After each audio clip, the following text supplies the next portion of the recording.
When Mike Dion's film Ride the Divide came out back in 2010, it brought bikepacking out of obscurity and in front of the masses in a big way. For many, it was their first exposure to this style of riding. Since those early years that were focused primarily on bikepacking as an endurance sport for elite athletes, things have changed. In this podcast, we're going to talk with Noelle Battle, the current executive director of BikepackingRoots, as well as Cricket Butler, who founded the Whitefish Bike Retreat and also sits on the board of BikepackingRoots. We're going to talk about where bikepacking has been and where it's going, as well as its current challenges, and how BikepackingRoots as a nonprofit organization plans to play a role in shepherding its future. If you like what you hear and want to support their mission, either by donating money or time or getting involved in some other way, be sure to check out the links below. So let's get on to the interview. So I thought we'd start out and just back up and make some definitions, just because I feel like the word bikepacking gets confused as to what it means exactly. So how are you guys defining bikepacking specifically? Yeah, I mean, I think at Bikepacking Roots, we um, have a pretty broad definition and, sort of anything that can be riding your bike for more than one day. Um, when we've been giving some of these beginner-friendly workshops, it's like it can be camping, it can include staying over at places. I mean, a lot of what we focus on is off routes that are, venturing off pavement on multi-surface riding and camping. But we're pretty open into like terms of, you can consider things. I think bikepacking is now becoming more of a umbrella term for bike touring and, you know, no need to fight over which term means which. Some people think, it's more racing, but we focus on the non-competitive aspects of bikepacking. What are the key characteristics that would differ it from, bike touring as it's been known previously? I mean, I really think it has sort of evolved into bikepacking as more and more people are trying to get off the road. That's kind of the key differentiator, historically, going back 50 years, and I mean, people have always been doing off-road riding as well, but it's exploded in popularity as gravel cycling. So I do think that is one of the key differentiators. We're really focused on getting folks out into nature and connecting with landscapes as opposed to necessarily traveling from one place to another. Combines a lot of that. I mean, I got into bike packing, I think, through my love of bike travel, and then have sort of gotten more and more into the off-road and mountain biking aspects of it over time. Cool. Um, who is the bike packer now? Or I guess like how is the person that goes bike packing evolved from when the term most recently caught popularity? Interesting to see how it has evolved, I suppose. I've been in it for well over a decade, probably 2 decades now. Um, and who the bike packer is now, it's anyone. Like, the resources are out there. You don't have to be an elite athlete. You're not going to go out there and race, and train for it. It can be someone who just wants to go out, put their gear on their bike, and go for an overnighter in their own community. It's been very an interesting way to see it evolve over time. How accessible it has become to everyone and anybody. So if there's an interest, it's anyone is a bike packer. My early perception of it, if I were to boil it down into a phrase, would be beards and bags. Really like kind of male centric in the beginning, maybe, and very like kind of specialized gear. Like there was a little bit more of a kind of a rigid sense of like what it was to, you had to have this to be a bike packer specifically. Oh yeah, it was all about the gear in the beginning. I remember when the first time Matthew Lee sported the carousel design, bike packing, streamlined packs. I mean, that right there dates me, but that was mind blowing to me. Like, I was like, I want to do that. Um, and that whole mentality did follow through for many years, and it was about the racing and hardcore and things like that, but it has evolved to a place where it is not like that anymore. And you have so many routes available to people and accessibility for people, and With bikepacking routes in general, it has become more than just about the routes. It's become more about community and getting out there and really enjoying our public spaces and protecting them and things like that.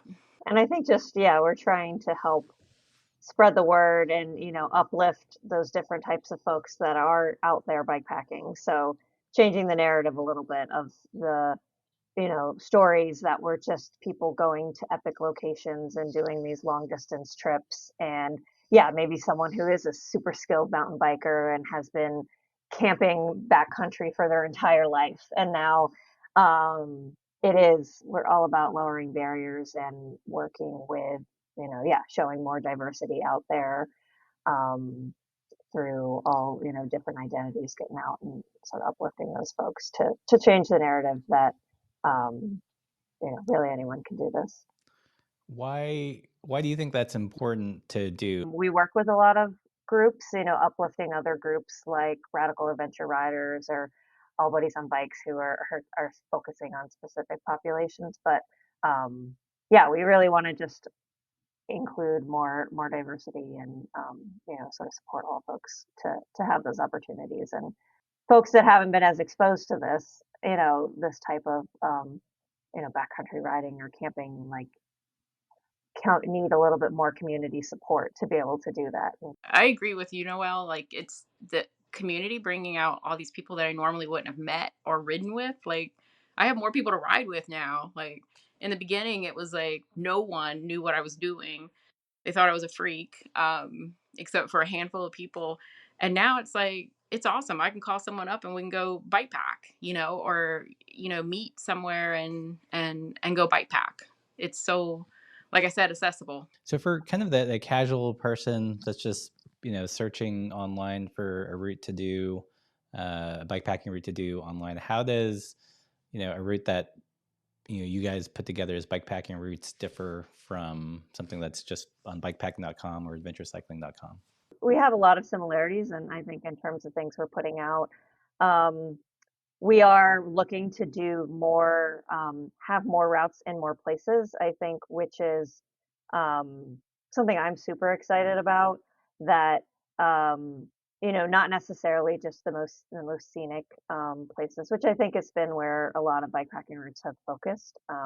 So now we're looking at how can we partner with local folks around the country to create routes that are closer to cities and that are accessible by public transportation. So I think we're focusing more on that. I think adventure cycling also is doing more short routes. So I think we're all sort of gravitating towards these changes. But Bikepacking Roots' big model with our community routes that we came out with last year is this sort of idea of long-term stewardship and connecting with these folks around the country who have created routes and they're really passionate about showcasing where they're from and they're committed to keeping in touch with us on a regular basis and keeping that route up to date. So those are some of the key things that we've sort of put into our model to, um, have sort of long-term sustainability of these routes. And, bikepacking.com as well has an overnighters project. We're trying to fill the demand of folks for these shorter routes. So it sounds like for the community routes to be a route, there has to be a local advocate. Like, how do you find them, and like, what's the process of them to propose a route? It's been pretty organic to date. That project was sort of just getting rolling when I joined the organization almost 2 years ago now. And so our first set of routes that we put out were from folks that have been regional stewards of bikepacking routes for a long time. And it still was, we put them out. It was a lot of routes in Arizona and Montana and, out in the West where we're historically been located. But I've just been doing a lot of work myself to connect with folks around the country, and I was really excited when we did sort of a second batch of another 10 routes that we put out, and we had routes in Pennsylvania, and now we've got some in Massachusetts and West Virginia, Virginia. We just published, I think, one of the first sort of broadly published routes in Louisiana, and we've got about 16 or 17 folks signed up for a community camp out there now. So um, I'm really excited to be able to do that and to expand the map. But we do have a form on our website If you go to that collection on our website, there's a whole page that sort of describes the expectations of what we're looking for, what information we want to collect to, and we have a vetting process. Jan Bennett is someone with our organization that takes each of the routes, and we go through and we have processes to like check that the route doesn't go on, places that are illegal to bike, and Mhm. that there's, you know, resupplies and campouts within reasonable distances for the average rider, and that the way they've described the difficulty makes sense based on certain parameters. So we do go through this whole process. So yeah, people are welcome to submit routes. It's been sort of, yeah, just kind of naturally through folks we get connected with, and I encourage them to submit a route, and so we're sort of kind of curating the collection. But there is an open process if anybody's interested. I was gonna say with that whole community realm, there's also an ownership that and a maintenance with those routes that hasn't really been at the forefront before. You know, people were putting out all these routes and their routes just flooding the market. I mean, when you think about it, Matt McCoy from Adventure Cycling putting together the Great Divide route, you know, that was really the pivotal moment of bike packing, I think. And he had no idea what he was creating. And now you have all these route creators out there just putting out these routes, and the community's been flooded with them. But bikepacking routes, I think, you know, part of that whole community program too is that the people that have been participating in that and putting together routes have taken ownership in them and maintain the routes. They change, communities change that these routes go through. Um, you know, laws change, all that, and access changes, and being able to maintain that and having something in place to maintain that was just very important. It sounds like it's a little bit more than just some random GPX route that someone created on Ride with GPS and posted Mhm. randomly without really like going there on the ground and ground truthing it. Yeah.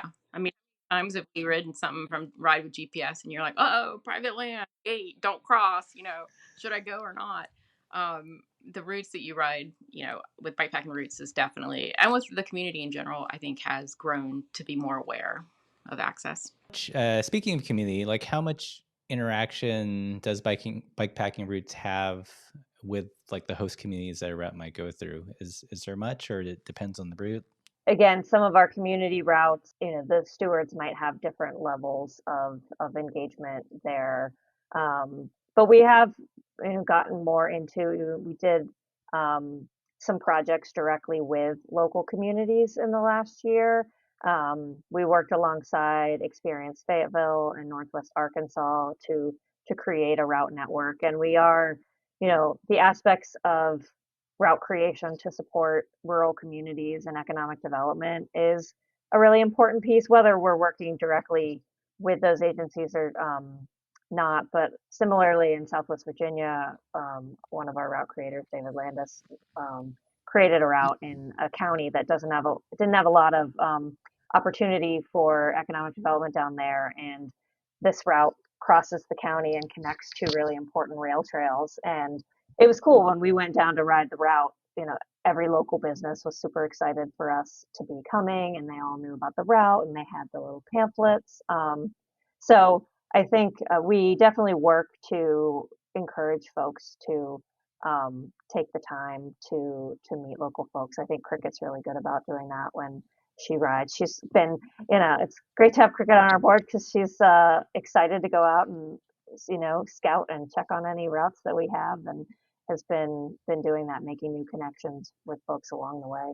Yeah, riding into the communities, especially like into the really small communities, has been amazing, and they're so welcoming. I mean, places that you would go that you normally wouldn't go in a vehicle, you know, you're hitting these little tiny shops and communities, and they're very excited and curious. Why are you here? You're out here on your bicycle. What are you doing? Did you come from there? You know, um, and just filling them in on what's happening, and hey, there might be more people coming, you know, and you might want to carry this, or you might want to have a bike wash out back, or you might want to, you know, from hotels or restaurants to shop owners.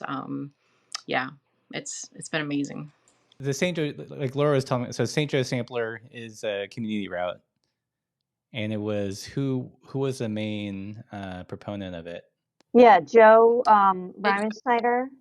Yeah, it's from lives in Missoula, I believe, and he's a has runs a bike shop, does takes people out on bike trips, has been a guide for adventure cycling, so he's very much in the realm of route creation, and he's been a long time connected with bikepacking roots for a long time, I believe, and so is part of our community steward program to Yeah. help support events and other things there. So that was the first route that he's submitted to us. Cricket, you went out and you rode the whole thing?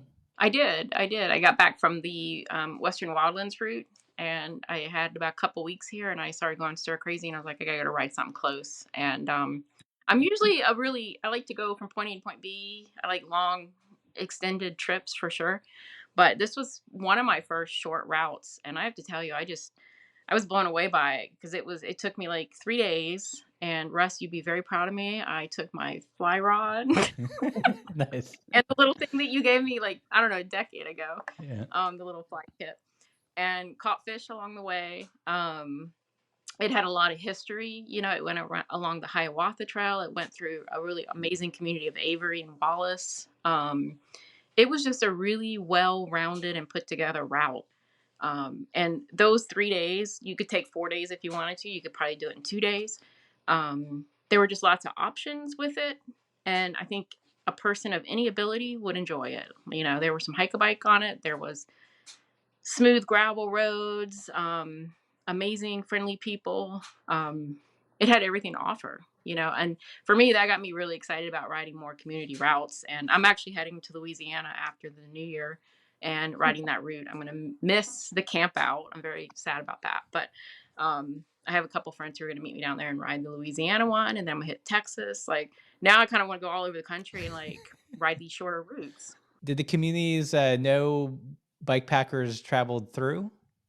Yeah, I mean, Wallace was on that route. Was Wallace and Avery both are great resupply stations right along the route.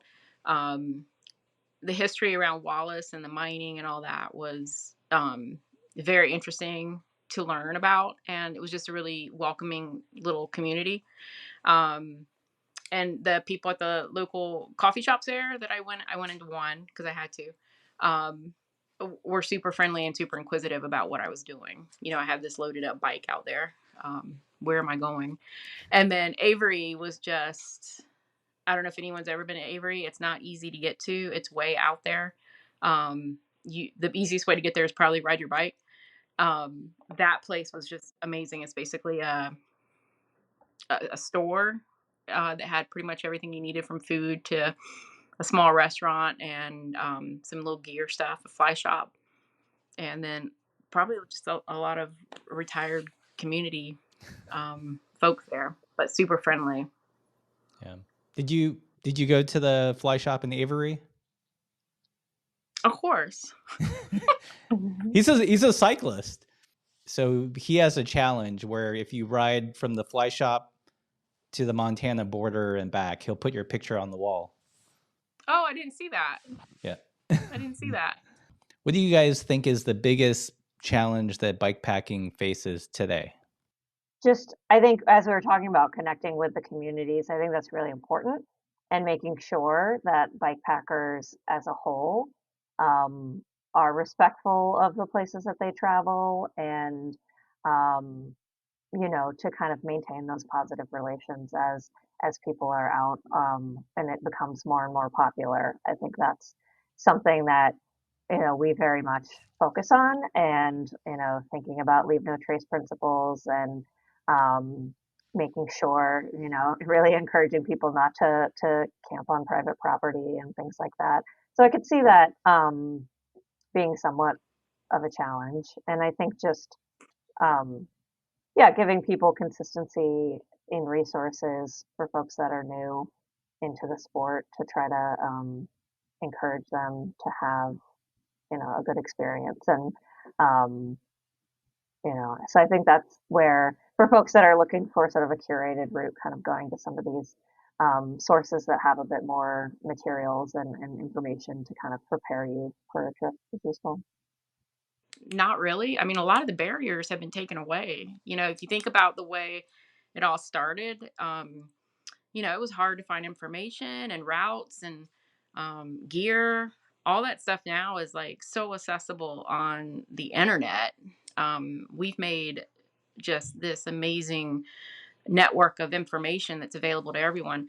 I think the greatest barrier is probably deciphering that information. There's so much information out there now that's flooding everyone that people have a hard time deciphering it, especially if they're entering into bike packing for the first time. Um, when I ran the retreat, those were the people that I helped the most. They were like first time bike packers. They got on the internet, they did all the research, they bought all the latest and greatest stuff, but they didn't know how to use it. They didn't know what it was for. Um, and helping them decipher that information.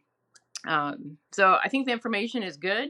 And then it can be a hindrance in a way for someone who's just starting out. They don't really know what to do with all that. And I think getting all the gear is still like for an individual bike packer, um, someone that's not super skilled, and uh, Yeah. in their mechanic confident in their mechanic skills and you know, understanding what all to get it can be a challenge. So that's where I think we're working with a lot Hmm. of groups, it is great. More and more people are coming up with gear libraries all around the country like that. Is something that probably only a handful of people did before, but now there's so many other opportunities, both formally and informally, for people to like borrow some gear and try it out. So that's just another way that kind of the barriers, because it's overwhelming, if the thought of, how to pack and accumulating that lightweight gear um, over time. There's definitely the folks that can go out and buy their salsa cutthroat and put all the bags on it and be, just before they've even gone on a bike packing trip. But not everyone has the ability to sort of do that all in one go. So it can kind of, needing those community supports, I think, is really important. Right. Yeah, and the cost, can be a lot to lay out there for something you're not even sure you're going to enjoy right off the bat, right? And those community libraries and having access to all that is it's cool. Like that is available now that you can go out and try certain setups, you can try certain gear, and have someone there to help you decipher some of that information. So I think it's an awesome little program, that the gear libraries. Most people probably know you guys most from the routes you guys have developed. Like, what other programs or in real life kind of events do you guys host and do to help foster bike packing? We've really, I think, in the last year or two, have definitely expanded on what we're trying to do here. We've always had a network of folks around the country that we plugged into for different advocacy issues and also for our routes, but we really were able to sort of re-envision that program and roll out this regional stewards model that we have stewards on sort of all of our pillars. So for the route side, for community side, and for the advocacy side. So we've got about 30 or 40 people now in our community stewards program, I think representing 26 states. And these are folks that are, really interested in helping support the bikepacking community in their areas. I think one thing that's kind of interesting is, I think 5 years ago when our founders, Kurt and Kate, envisioned this program, there weren't a lot of people out, doing this locally, and that's kind of changed. So we're just really looking, supporting folks in like wherever they're at. They may already be affiliated with a local group and hosting campouts, or they might be in a state where bikepacking is not as popular and they're just kind of really trying to get it off the ground. And so we're developing this network where they can support each other. We help support some of the things on the administrative side to help stewards host campouts. We just supported a couple this past weekend to do winter solstice campouts in a few different places around the country. We are building out a regional bikepacking summit model. Matt Mason, who is down in New Mexico, is on our board now. They've been having a New Mexico Bikepacking Summit for several years now that sort of brings together the community and advocacy aspects in addition to a big ride. And Bikepacking Roots has actually been hosting like a beginner-friendly overnight camp out there for a few years. So we're sort of taking that model and bringing it to different parts of the country. We had a really great event in Western Pennsylvania last year for the Mid-Atlantic Bikepacking Summit. So that brought together about 100 people. There were educational workshops, there were rides and overnighters for people of all different levels. There was highlighting of local businesses and advocacy orgs. So we're really trying to build out those opportunities for people to connect with others and just part of the lowering barriers. And then our stewards as well, they host workshops locally. We have some online workshops that our co-founder Kate Boyle has been doing some really great series of educational workshops that we usually have a couple hundred people joining us live, and also sort of it's an opportunity people chime in the chat and sort of bring their own ideas and share with each other. So that's sort of what we're trying to build is, how can we as this national group sort of help all the really cool things that are happening in the bike community, and just support it around the country. Do you guys get involved much in policy? Yeah, we do. And that's still an area, we're still very small, so we're working on trying to build our voice on sort of on behalf of the bikepacking community. I was very involved or working closely with other outdoor recreation organizations like Outdoor Alliance and IMBA. And we just had a great win this past week, a bill that we've been working on for I think 10 years in total. Bikepacking Roots has probably been involved for 5+ years. It's a big outdoor recreation package. There's a bill in there called the Biking on Long Distance Trails Act, which will identify 10 long distance trails. So sort of like a model that they have for national scenic trails, and that there'll be a system like that in the future for long distance bike routes, and that'll just help, support with, things like signage and other recognition of these routes in the future. So that's some of the stuff we've done at the national level. Also, getting involved, in support of the new BLM public lands rule, and really similarly with this advocacy, like the regional advocacy stewards, we're hoping to just be able to do even more with um, tapping into, and helping support folks that might be having a key issue popping up where we can help lend our voice. It just came up along our Northwoods route in around Western Lake Superior. There was a big advocacy push against funding for a mine that would be right along the shores of Lake Superior and right near one of our big routes. And so things like that are places where we want to focus on protecting these landscapes, um, and also newer getting involved in some of the other aspects of bike advocacy, like I'm on the Amtrak Bike Task Force now nationally, so working with League of American Cyclists and other groups to help improve, standardize, and get better education about traveling by bike with Amtrak and other things like hiker biker campsites, and all the things that we can think of that would help facilitate the experience for bikepackers. Are there any other kinds of things that you're watching on a national level that might affect bikepacking, like anything that threatens access or stuff like that? That has been the big focus, I think. Seeing what happens with the BLM came out with a new public lands rule, which would have um, increased protections, and there has been some pushback against that. And so, um, trying to ensure that some of these things are upheld.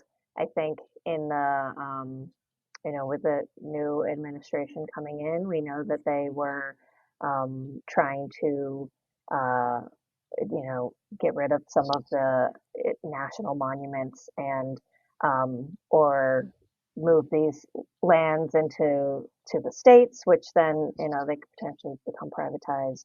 So likely there's going to be more challenges ahead that will want to get involved in. As bikepacking routes is really, we want to help support access for bikers, but even more important is just protecting the landscapes and educating bikepackers to also want to become advocates for conservation. Have you guys ever had to alter a route because access was lost in a portion of it? Sometimes there are things with new wilderness, if there's expansions in wilderness boundaries. I know there's been sometimes also advocacy about sort of getting a corridor that could pass through just to like, there's been an issue of there's just like 2 miles where um, a historical route would need to pass through um, and or bypass.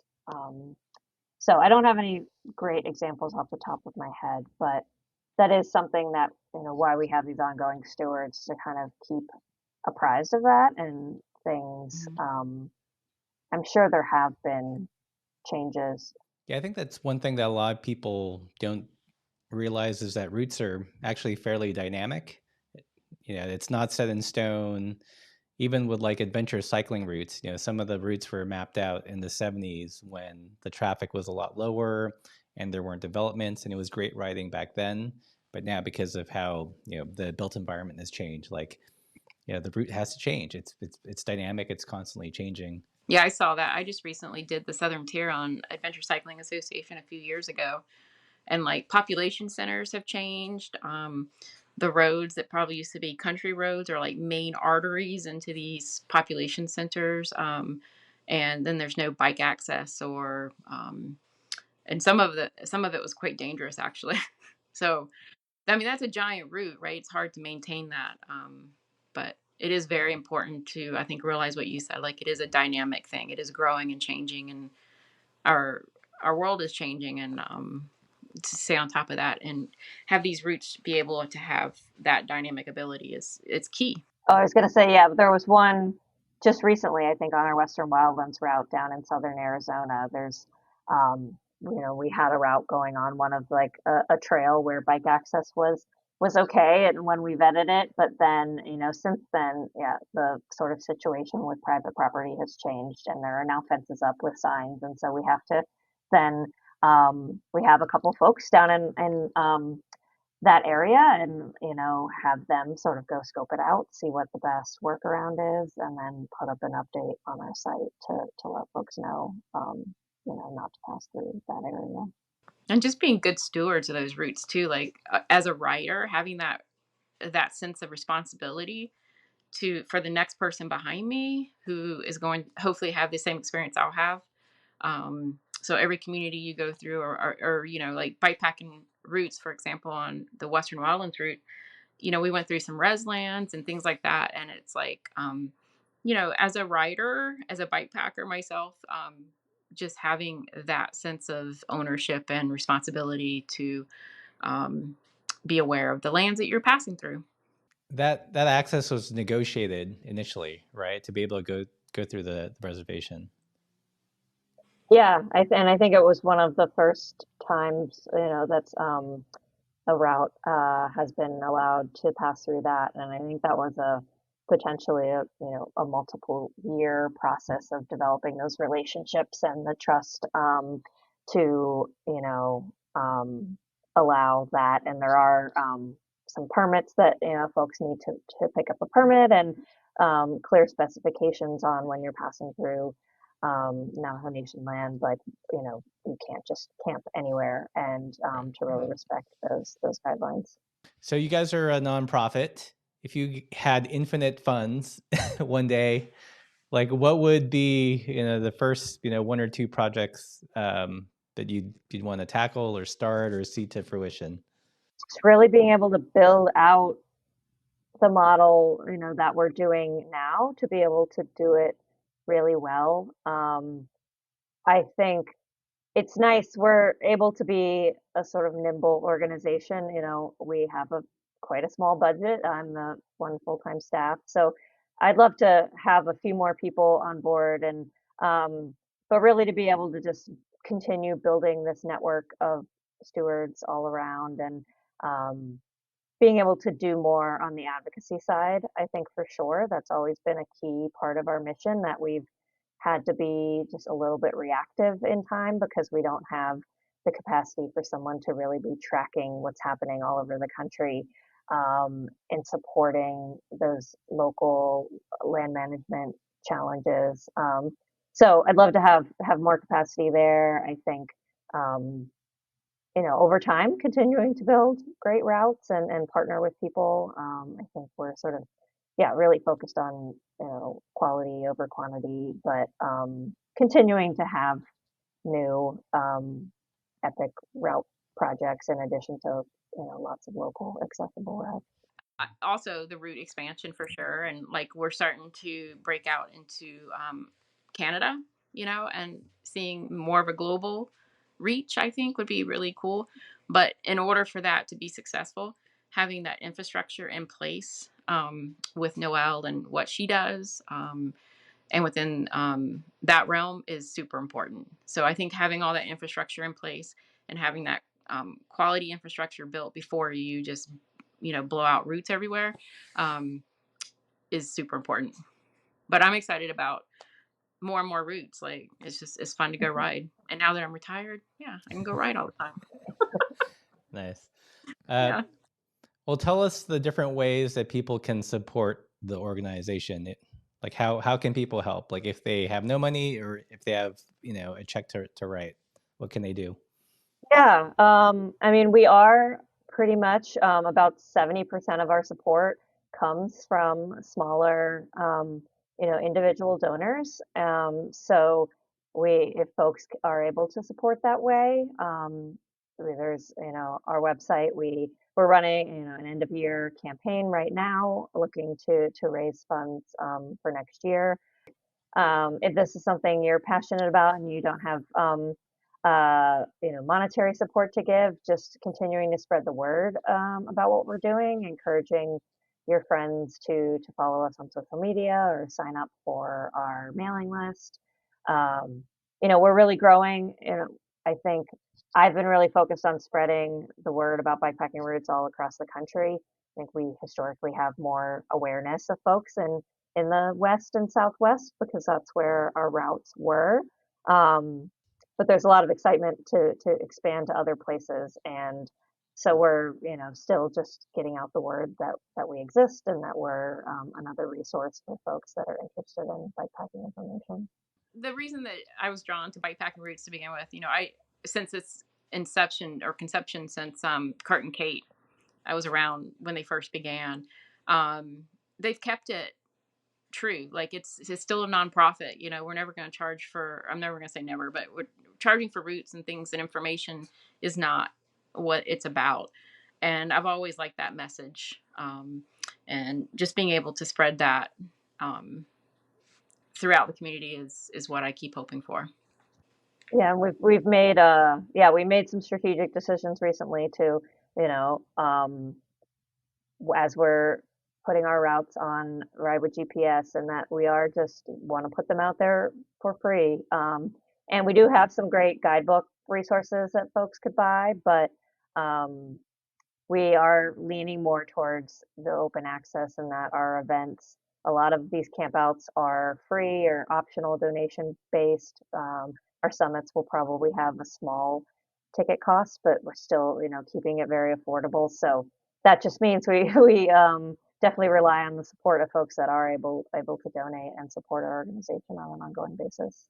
Yeah, and I think that's a really important model, like being able to have that information, and then if you're passionate about it, even helping out with the organization specifically, or being able to help out monetarily always helps for sure. Thanks everyone for listening. And if you want to support Bikepacking Roots with an end of year donation, check out the links below.